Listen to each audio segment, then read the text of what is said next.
Hey, hey, hey, what is up? What's happening? What's going on? I'm super excited for this interview. It's going to be amazing.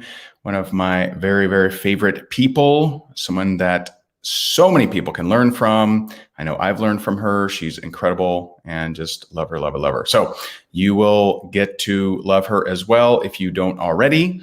And let's get this party started. So I want to give away some stuff as people are coming on board. What do I do today? What shall I do today? You know what? Let's give away some of our social media script books. Why not? Why wouldn't you? And we actually have a new version that I don't have around me.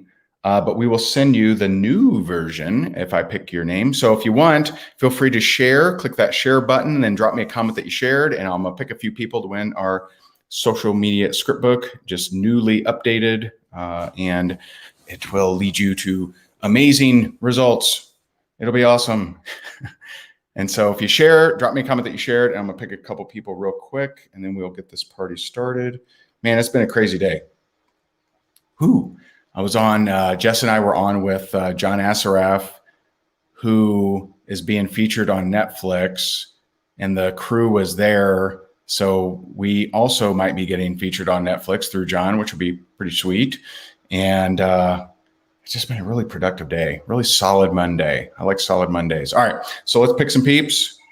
All right, Anna Maria Hartley gets a social media script book. Diane Hoverson gets a social media script book. Heidi Rux gets a social media script book. Lance Heights gets a social media script book. And let's do, let's see here. Okay, new comments. Steve Osher gets a social media script book. All right, if I said your name, shoot an email to support@higdongroup.com. This interview is going to be super awesome and fun. I always have fun with her, and it's always so knowledgeable. She's just amazing, and one of the extremely few people on the planet that really understands network marketing culture. And I could stop there, to be honest, but not only does she understand network marketing culture, but she understands internet marketing as well at a very, very powerful level, and just an amazing human being, someone that I really admire and I love having on our show here, Miss Diane Hochman. Hey. Diane, how are you? I am so well. I'm looking at my messy background there. I'm a bad kid. I guess I've been working.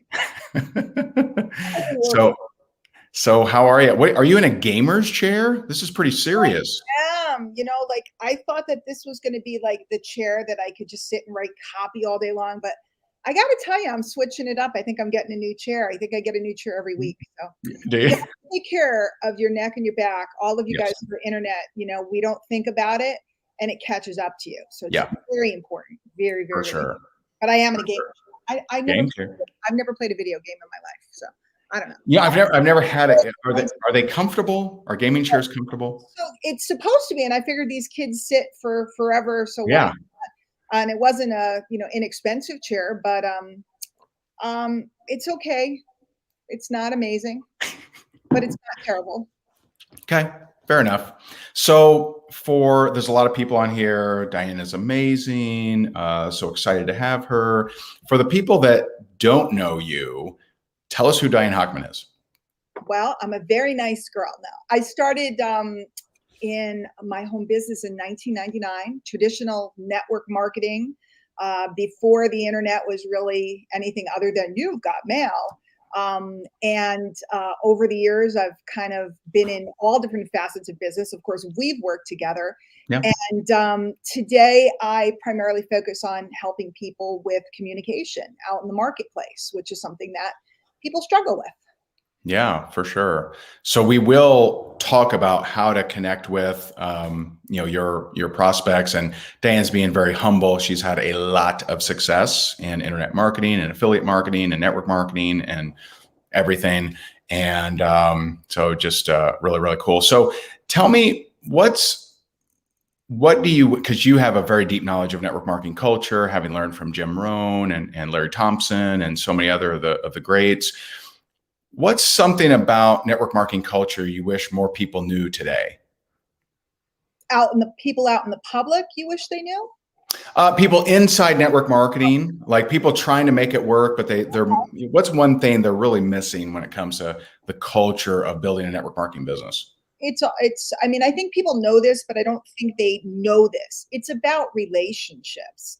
It's about depth of relationship. It's about working in, I'm sitting here going like this, working in depth, and understanding that not each person that joins with you is going to be the anchor to that leg. It's going to be the stability and understanding of working those relationships, um, again, in depth through people. A lot of people get people upset when they're doing that. So I think, I'm kind of rambling because there's so much I want to tell people, but love people, be patient, don't be mean, be good people. This is a volunteer army, and our job, we can't motivate people, we can inspire them, and we can bring them down the road. And when people trust you, they will let you into their groups, they will let you work with their people, and then you're all serving each other. It's beautiful. Yeah. Yeah. I think a lot of people, you know, they feel like their mission as the leader of the team is, I gotta push people to be more motivated and push people to their goals. And, I think what you're saying, having more patience, maybe it's not the right time to push. Sometimes it's the right time to have patience. I think too, if you're the leader of the team, well, then your person is the leader of their team, and their person is the leader of their team. So we got to be real careful about understanding that everybody has a leadership role with their folks, and we don't get to command everybody. And yet at the same time, we really want to be there to support, develop, contribute to folks. So it's an interesting balance. And it's an interesting balance of understanding it's not in our time, it's in their time. So somebody who seems like they're doing nothing turns around and in a day something changes. I mean, I just had a huge change in my life, and all of a sudden I'm working and creating in ways I never had because my life changed in a moment.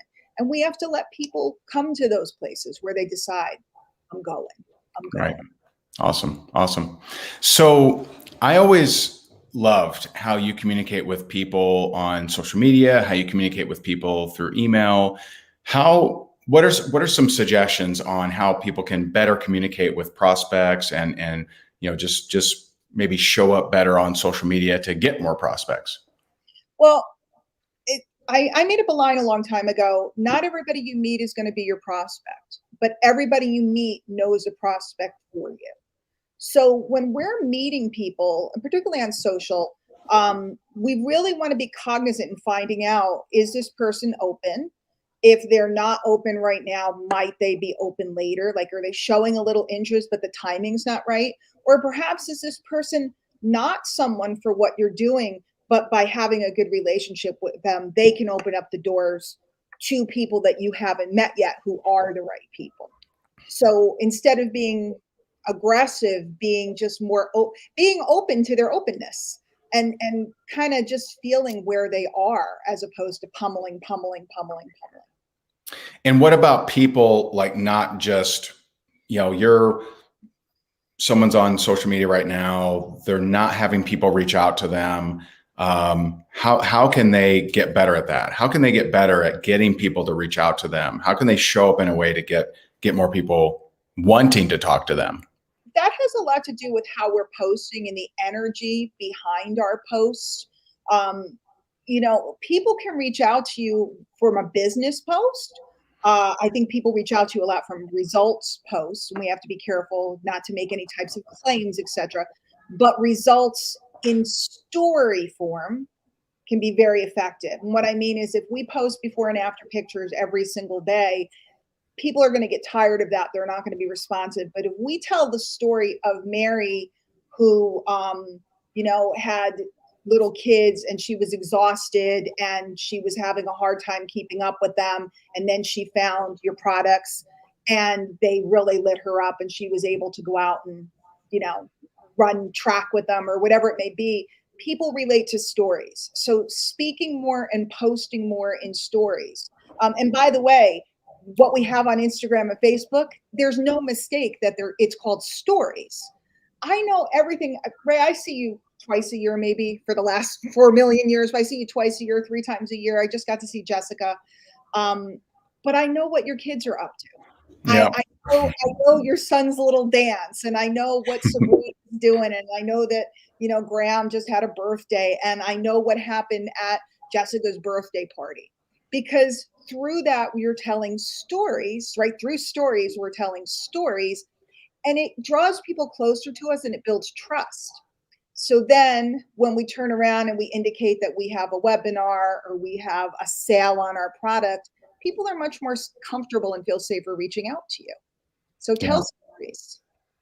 So what if someone's on here and they they don't have any results for themselves, and they're not really sure, well, what should I be posting? What kind of stories? Where do I find them? Where do I create them? Like what does that look like?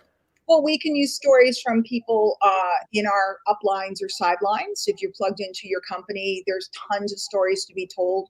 But I also think we tend to think we don't have a story, maybe because we haven't made $1 gazillion yet, or because we haven't lost 100 pounds yet, or we haven't cured 72 different diseases. Everybody has a story. When you try a product, what's the first thing you noticed? You can always tell the story about the first thing you noticed, or your first experience with when something got delivered, or you could tell a story about being skeptical but trying something, or you can tell us. So we all have a story to tell. Or like why you started. Like, hey, I'm starting this journey because I want to change this. Yes, and that story in and of itself gets people cheering you on and watching to see what you're up to. I think it comes down to a lot, Ray, that people are just afraid. And I know maybe, we try to make believe that doesn't exist, but it exists. Sure. And people are afraid to even post a picture. And what I want to say to everybody is, when you're communicating and you're sharing, you're potentially helping someone and changing their life. And they're not too worried about, like, I got on and I literally, okay, I'll admit it. I got on and I had these glasses on and they kind of clashed with my shirt, and I changed to this. And then we got on and I went, there's papers on top of my printer.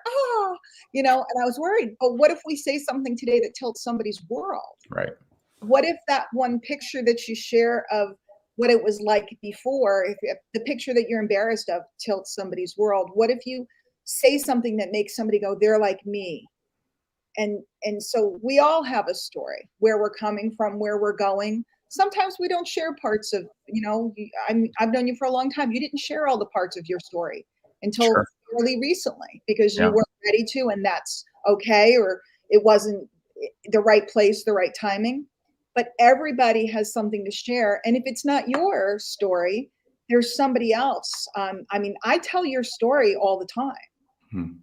I tell your story because I happen to work with a group of people, a place that you had been involved with, and I tell the story. I told your story when we worked together years ago. Yeah. Not my story. People tell my story. So there's lots of stories to tell. Yeah. I love, my buddy Hank said this, which I don't know if you've spent any time with Hank, but he's a hoot. No, I didn't get a chance to, and I love him for sure. Amazing things. Yeah. He said at our event a couple of weeks ago, he said, talk to the person you used to be. Oh, I love that. And I just thought that was so powerful, because, like, for me, there's a lot of used to be's. I used to cope with my self-worth issues. I would just hustle my face off and just work all the damn time, and not let anybody in, but just work. Then there was the me that calmed down some, realized some things, got more grounded, but I still wouldn't let people in because of something that happened in my childhood where I felt betrayed. and on the subconscious level, didn't want to be betrayed again. Right. So like there's all these different, if you're growing, there's all these different versions of you. And so thinking about that, over hustler that's never satisfied, right? They've done tripled the comp plan and quadrupled the income and got all the whatevers, but they're still not happy. They're still hustling for more, helping that person or helping the person that, doesn't know that they're keeping everyone at bay to protect themselves from past betrayal. But like, when you're talking about stories, it can be that simple. It can be as simple as, I was just on a more generic podcast of talking to people about people that don't like their jobs and just want to leave. Mm-hmm. Right. So like that story of why you start could be very powerful. I know you have a powerful story. Why did you start network marketing? I had 2 little girls and I had left my job, but I forgot they weren't paying me anymore. So I kept charging things, got a house and, bought all the furniture and everything else. And then all of a sudden, it was kind of like, snap, we're so far in debt. And I really didn't want to go back to work. And it also didn't make sense to me because by the time I paid childcare for 2 kids and put on a suit and commuted, I really wasn't going to make that much money, and taxes, etc. I wasn't going to make that much. So when I got introduced to network marketing, which was by accident, because I didn't even know what network marketing was, I went, well, this could work because I only need this much to be able to stay home. And never did I ever imagine all the things that have happened would ever happen. It was all over literally $500. I needed to pay my debt down and get a pizza or take the kids to a movie once in a while. That was all I was looking for. And isn't it interesting? I think there's so many people that start network marketing because of that kind of thing. I want to make mom care, not daycare, or I want to make, $300 to $500. But often people come into network marketing and they're like, well, I need to get a big gun. And so they make 10,000 a month. And so they speak way up here, which fewer people even believe they can do that. And so, just to your point, you're saying everyone has, a story. Why you started, I think is such a powerful one because there's a lot of people in that situation. And stories too can be the story of, we went to the apple orchard today. It could be the story of when you see that and you see family, and you see nice people. And it's a Tuesday. Right. And because that could be just lifestyle. But even if it were a Saturday, because we're still working, it could be that you see me with my kids or you see me doing something fun that you enjoy. And then when I talk about my opportunity, it feels much safer because there are not that many psycho killer mommies of 2 little kids. There's a couple out there, but you know what I mean? When you see somebody taking care of their elderly parent, or you see somebody doing something that they love, like I know you guys went fishing over the weekend. See, again, the internet works, guys. Okay. And I was cracking jokes with a friend because we always talk about we're going grouper fishing, and then somebody said you caught a grouper. When I see you with the boys hanging out and having fun and going fishing, you seem like a normal guy to me, right? Yeah.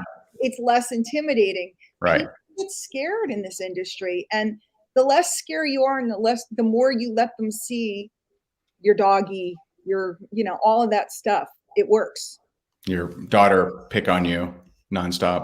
I like her outfits and shoes in the closet. It's just fabulous. I want to go in that closet. What size shoes did Jessica wear? I could. So our almost 6-year-old goes into Jess's closet the other night, and she comes out with scarf, glasses, heels, purse, and Jess is like, Sabrina, it's time for bed. And she goes, I am not Sabrina. I'm Sparkle. And so apparently Sparkle has a later bedtime, but anyway, we got a great question from Sharon, and I'll throw this to you. Good afternoon. So what if you fell off and you were getting back on track to retell your story? Okay. I'm going to tell a story to answer that question, if it's okay with you, Ray. Sure, please. Couple weeks ago, I was hanging out, having fun, went to an event, having a great time. And then all of a sudden I start feeling kind of crummy, and I'm kind of like, what's up with this? And then I find out people had COVID. So I took a test, and the test said positive. I'm like, okay, I'll isolate. I'm going home. And then all of a sudden I couldn't breathe. Okay. And, procrastinated, and finally went, probably should go to the hospital. So I went to the hospital and turns out I was very, very sick. Like they ran me down the hall. It was very dramatic, like on TV, like, except it's me. And I'm like, wait a minute, this is not, Grey's Anatomy or something. Right. Point being, during that time period, a lot of stuff changed for me. I saw things very differently. Something happens to you when you can't breathe. It changes your perspective on what's really important. So Sharon, well, I didn't fall off per se, although I have many times in my career. I went through a divorce. I disappeared for 2 years, guys, 2-3 years. This somehow something spiritually changed in me. All you do is you pick up your phone and you start from where you are. And from my hospital bed, because I was lonely, I was in the ICU. I couldn't talk to anybody. They couldn't even come in. They had to be like triple gowned and double masked. And it was really creepy, right? It was really creepy. Yeah. Don't do it. Just stay away from it. Yeah. When I could finally talk, I picked up the phone and I did a Facebook Live. And I just told my story. Yeah. And I didn't tell my story for pity. Right. Or, because a lot of us, we have financial problems or we have personal problems and we stop with our business. But at any given moment, you can pick up your phone and make a post. You can pick up your phone and create a story. And you can also reach out to somebody and see if they're open. You can prospect even if something rough has happened, because when we prospect, it's not about us. Whether we're prospecting personally, whether we're prospecting online, whether we're doing it via, I use email a lot and different things. Sure. When you reach out and help someone is when things get better. So if you've fallen down, the very best thing you could do is help someone else. You'll feel the lift instantly. It will change you in a moment. Yeah, I love it. And I agree 100%. And I think some overthink this part and think that everyone's been waiting and like, she hasn't been very consistent.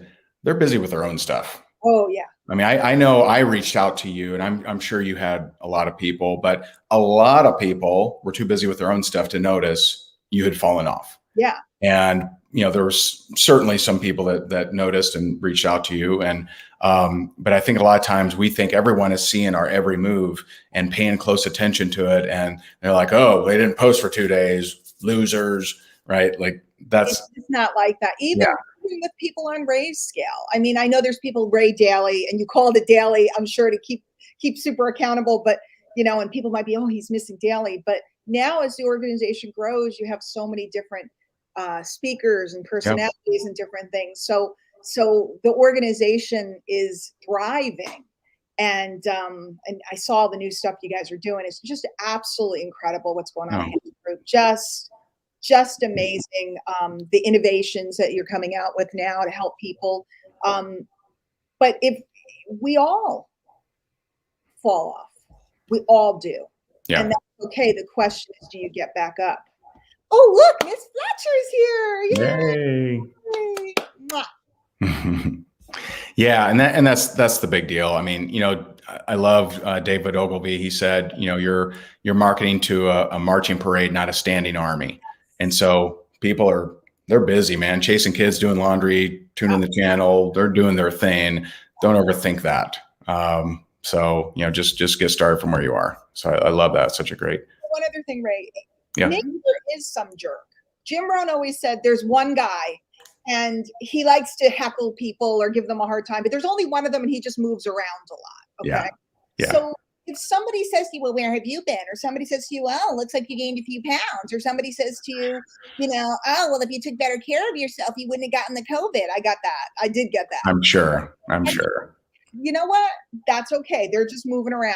And but somebody else that's going to hear what's up with you. And maybe even telling the story of, I wouldn't call attention to a problem, but give it a little time, telling the story of what was up, makes other people go, I can get up too. Yeah. It's just sewing into people.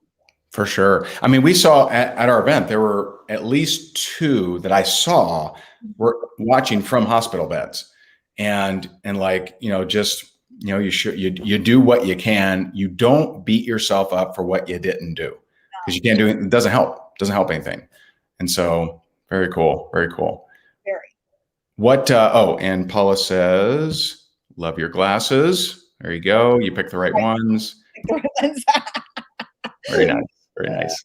And so what's one last tip for someone on here who they've been at this for a while, they're not getting results, maybe they're not even sure why, like what's one bit of advice you can help them with? You've been helping people for a long time. I said it a little earlier, but I'll say it again because I think it's the biggest tip. It's not in our time, it's in their time. So decide that you're going to create a database, whether you're going to use an app on your phone, a customer relationship manager. I had a 5x8 card file box where everybody I met, I took notes on and I put it in the box. What you want to do is become really good at meeting people where they are and building that relationship and continuing to follow up, as opposed to feeling like you need to get them right now. Yeah. And as you fill that pipeline over time, you're just naturally signing people all the time because the people have a relationship with you and maybe there's a reason to recontact them. There's a new product, there's a new flavor, there's a meeting, there's a special speaker, whatever it may be. The one thing I know after 22 years in this game, people come and go, people come and go, people come and go. And just be present so that when it's their time, you need to be at the top of their head, which is why you need to continually being in touch with them or being visible on social or sending cards or whatever it is that you want to do to be visible to that person so that they think of you at the moment that they're ready to make a change, product wise or, opportunity wise. Right. That's really it. I think one of the biggest mistakes people make is it's like one touch and that's it. Right. Yeah, no, I love that. And it's just so true. There's so many really good people that had I not followed up with them, we never would have happened. And so just absolute brilliance for sure. And that would work for anything, realtors, mortgage brokers, CPAs, anybody. And so really, really cool. So make sure, if you're not already, although I'm positive many of you are, make sure you follow Diane on social media. She's amazing. I love her stuff. And pay attention to how she communicates on social media, because I think she is definitely one of the best at that, of speaking the language that's relatable, that people connect with. And I just always love having her. So Diane, thank you so much. You're amazing. Thanks for your time. Well, thank you so much, Ray. Give her some love. Give her some love. Diane Hochman. Awesome, awesome, awesome. So if you got value from this, feel free to share. Make sure you give some love to Diane. And thanks for tuning in. Appreciate you. Bye. Bye.